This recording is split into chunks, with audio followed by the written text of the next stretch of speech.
So I just left from the post office taking the first shipment of Positive on Purpose t-shirts to be delivered to my first set of clients. I thank you guys so much for your support of the Positive on Purpose movement and of making the purchases of the shirts. So as I left from there, I went to Taco Bell to grab something quick to eat for my son because I'm getting ready to go to the Let's Talk About Sex Youth Summit. So I wanted to make sure that he had something to eat to carry him over until we get downtown. And as I pull up to pay for my food, the cashier that was helping me at the window stopped and smiled at me and said, "Hey." And so naturally I said hello back to her. And she smiled again and she said, "Are you still modeling?" And I looked at her with, I'm sure, this puzzled look on my face because it's been so many years ago that I did some light modeling. And so I said to her, I said, "Well, you know, here and there I do some photos and a few things with PR, I guess if you will, but I'm not doing modeling per se." And she said to me, "You know, I know it's been a long time ago." And I said, "Yeah, it has." And so she says, "But I remember you used to always come in the Raceway gas station that I worked in." And she said, "I used to think to myself every time I saw you that you were such a beautiful woman." And she said, "But I wasn't even just talking about your physical appearance. It made perfect sense for you to model. You're beautiful."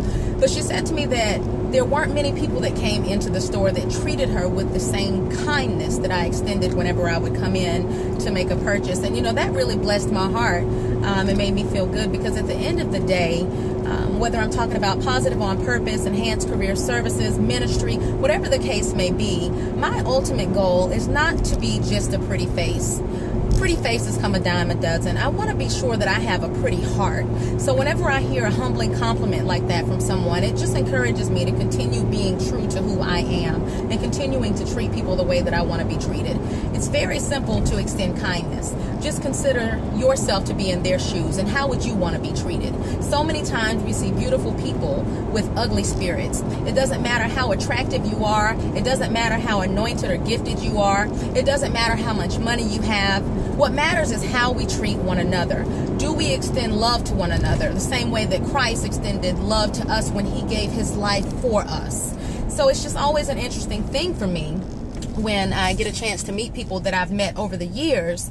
And in reflection, I think about who I was all those years ago, and I've matured and developed so much since then. But to know that even then, in the midst of whatever season of my life I was in, I still was kind to people. I just want to encourage someone today to think about the way that you're treating people, those that are around you. I'm not talking about your family and your friends, but I'm just talking about perfect strangers, people that you don't know. How do you treat people when you go to the gas station? How do you treat people when you go into the grocery store? How do you treat people anywhere that you are? Are you extending love and kindness? Are you giving them a smile? Or does your attitude need a self-check? Make sure that you're treating people the way you want to be treated. I just want to share this because, again, it just blessed my spirit to hear something like that from someone whom I don't know. And it's someone that I, quite frankly, probably haven't seen in nearly 10 years. But people remember how you treat them. If they remember nothing else about you, people will always remember how you treat them. So just be kind to each other. Be kind to your neighbors and to anyone that you come into contact with. This has been your Positive on Purpose moment. God bless.